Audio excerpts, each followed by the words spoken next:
네, 한 발 빠른 이슈 빠르슈 이항영 위원님과 함께합니다. 이항영의 딱 이건데요. 오늘도 위원님과 알찬 이야기 나눠볼게요. 어서 오세요. 네, 안녕하세요.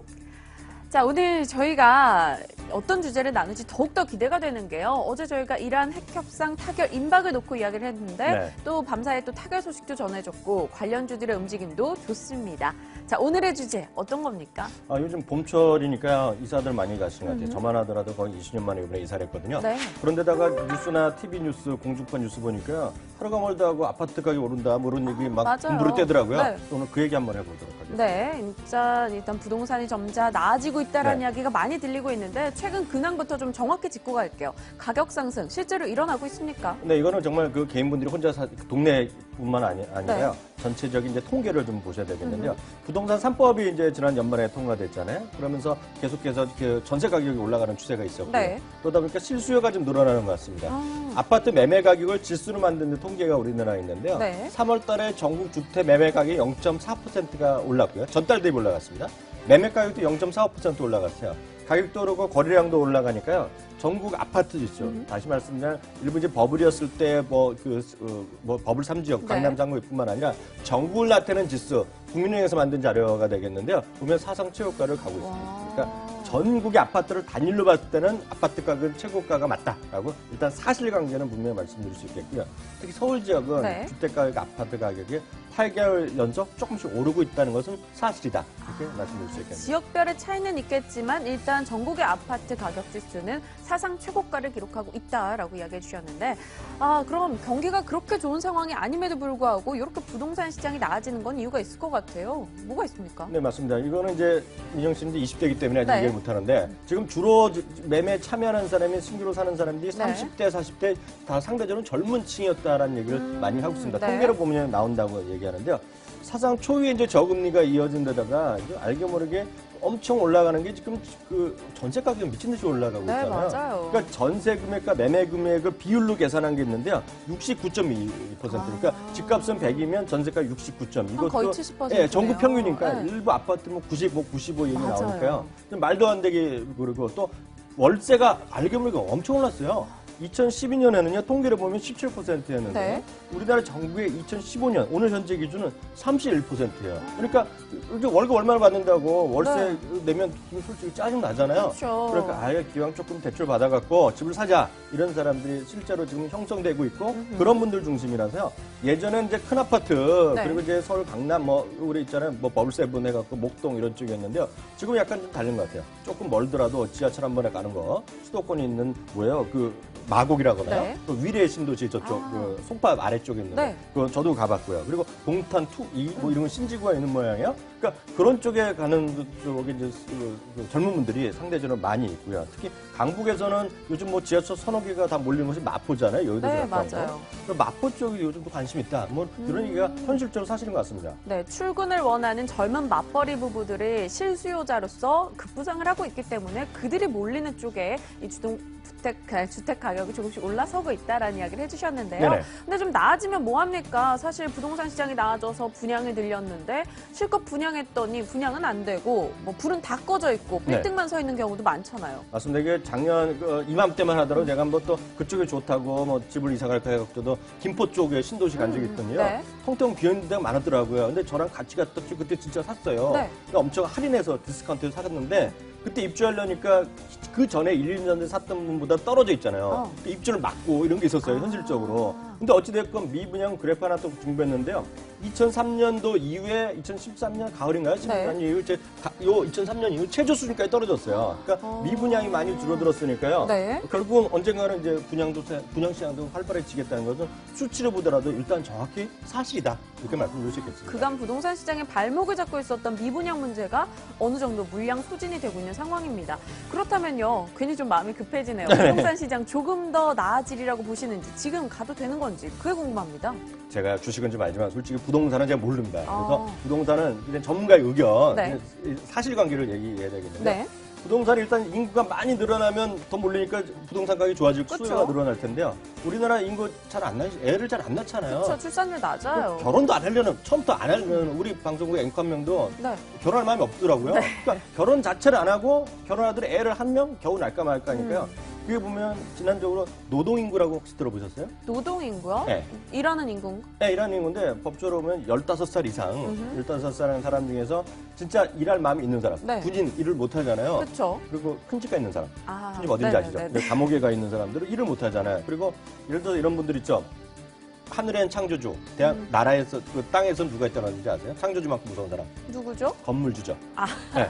어려서부터 네. 건물주로 받고 이런 나온 사람들은 일을 안 해도 되잖아요. 그쵸. 그러니까 현실적으로 일을 안 해도 사람 다 빼는 거예요. 그게 이제 노동 가능 인구라는 통계가 있는데요.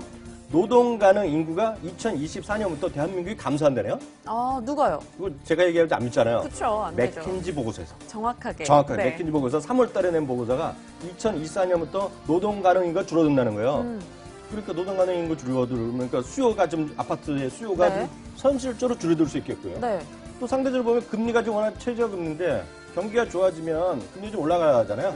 그 예를 들어서 지금 20만 원, 뭐 네. 월급 한 300만 원 받아갖고 월세 한 20만 원 내고 금리 한 20만 원 이자 냈는데 네. 조금 올라가면 이거 50만 원, 60만 원 되면 네. 짜증 나잖아요. 그렇죠. 네, 그러니까 변수는 여전히 살아있다. 그러니까 약간 조심스럽지만 지금까지 보면 어제까지는 주가는 아파트는 올라갔는데 네. 앞으로 어떨지는 모르겠습니다. 그거는 경제신문 보면 워낙 좋아진다는 얘기를 하니까요. 이 과거 이명박 정부 때도 좋아진다는 얘기했는데 안 좋아졌거든요. 네. 지금은 또 저도 100% 확인할 수는 없고 저는 그냥 중립적인 입장입니다. 네, 금리나 인구 부분에 대해서 저희가 분명히 확인하고 가야 될 게 있습니다. 마냥 낙관적으로 생각하기는 좀 어렵다라는 이야기를 해주셨고요. 그럼 저희가 업종이나 섹터에 대해서도 이야기를 좀 해봐야 될 거예요. 이 단순한 부동산으로 끝날 게 아니라 저희는 항상 주식시장으로 연계를 하고 있잖아요. 네네. 건설 쪽에서 좀 수혜를 보신다고 생각하십니까? 아, 그러니까 이것도 제가 이제 팩트만 일단 말씀드리기 네. 위해서 맞을 것 같습니다. 이게 보면 이제 함부로 얘기하면 괜히 오해를 받을 수 있고요. 이게 뭐 100% 맞는 것도 아니잖아요. 경제 방전한 것 자체가. 근데 보면 기존 주택 가격이 올라가면 사람들이 집값이 올라가면 어떻게 하겠습니까? 아, 그래? 아, 이거 아예 새 집을 한번 사보자. 프리미엄 네. 없는 걸 사보자는 건 신규 주택 시장에 가거든요. 네. 신규 주택 시장 가면 일단 모델하우스 가신다는 거고요. 그렇게 되면 새로운 건설자들이 새로운 분양을 늘리면 그래서 좋아진다는 건 맞아요. 네. 그러니까 거래 대금이 늘어나면 증권회사 수익 올라가는 건 똑같습니다. 그러면 현실적으로 어떤 건설사가 좋아지는지 모르겠지만 차트를 한번 보시면 이건 네. 정확한 사실입니다. 이건요. KB증권에서 만든 자료가 되겠는데요. 첫 번째 게 2013년, 14년, 15년 예상치까지 나온 건데요. 네. 제일 이게 바가 높은 거가 분양이 많은 회사입니다. 분양이 네. 많은 회사. 많았고 많을 앞으로도 올해도 많을 건데요. 순서대로입니다. 대우건설, 대림산업, 현대건설, GS건설, 현대산업, 삼성물산 순으로 네. 분양이 많았다. 그러니까 좋아지면 이 그래프를 보면 대우건설이 좋아질 수 있다. 그렇게 주장하는 사람이 가능성? 있겠죠. 네, 주장하는 사람이 있는 거죠. 네. 네, 신규 분양 실적은 대우건설, 대림산업, 현대건설 순으로 가고 있습니다. 현대건설에 대해서도 저희가 잠시 후에 좀 이야기를 나눠보긴 할 텐데요. 네. 사실 주택시장 하면 저희가 리모델링 이야기도 빼놓을 수가 없어요. 맞습니다. 그 부분에서도 뭐 수혜가 있지 않을까요? 리모델링 하면 맨날 생각나는 게 대치동 음마파트잖아요. 아, 맞아요. 음마파트 거론되죠. 그리고 가락동 시장 혹시 아세요? 가락동 시장 네, 아파트? 그럼요. 지금 몇천 세대인데요. 그게 뭐 한 10년 만에 드디어 이번에 해결됐어요. 그러니까 그러면 현대건설은 참여한다 안 참여한다 네. 뉴스를 봤는데요. 저도 관심 있어서 가봤거든요. 근데 하여튼 엄청난 대규모 단지 하는데요. 그렇게 리모델링하거나 재건축하는 거가 되면 시장은 좀 살아나는 건 사실이 되겠죠. 네. 그렇기 때문에 앞서 질문하신 리모델링에 들어가면 완전 부셔서 짓는 것도 있고 수직 증축까지 조금 져지는 게 있는데요.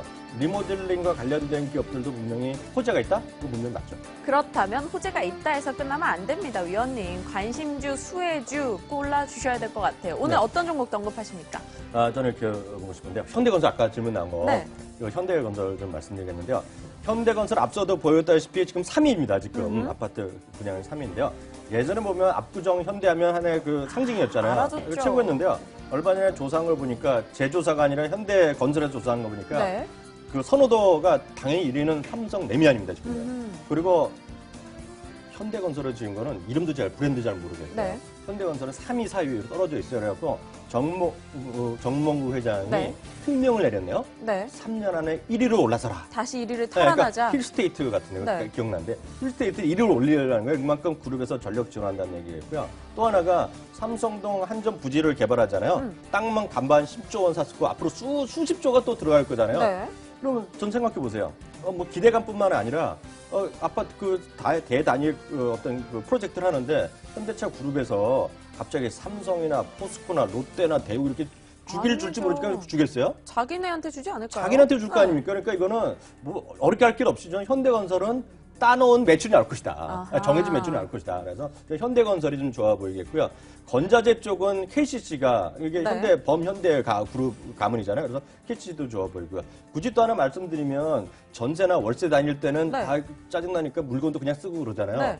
근데 우리 시청자분들도 잘 생각해 보세요. 내가 집을 사서 이사를 가요. 그러면 새 물건 사지 않습니까? 당연히 뭘 뭐 못 TV, 사겠어요? 냉장고 이런 거 좀 바꾸고 TV 싶겠죠. 냉장고 이런 거 사잖아요. 네. 저도 이번에 20년 만에 이사 왔다 말씀드렸잖아요. 저도 세탁기 샀죠, 컴퓨터 샀죠. 네. 한 6개 다 샀어요. 어디 가서 하면 저는 진짜 롯데하이마트 가서 샀거든요. 네. 롯데하이마트가 좀 잘 될 것 같아요. 아, 근데 하나 짚고 가야 될 게 있어요, 위원님. 어제 저희가 이란 핵협상 그 타결 이야기하면서 수혜주로 대림산업 이야기 했거든요. 네. 근데 오늘은 현대건설이에요. 그럼 대림산업과 현대건설 하나를 골라낸다면요? 그거는 제가 어저께도 분명히 말씀드렸지만 네. 그런 뉴스가 나면 대림사는 올라갈 것이다 이런 말씀까지 아, 했어요. 오늘 오르긴 했어요. 오늘 네. 뭐 5% 올라갔는데요.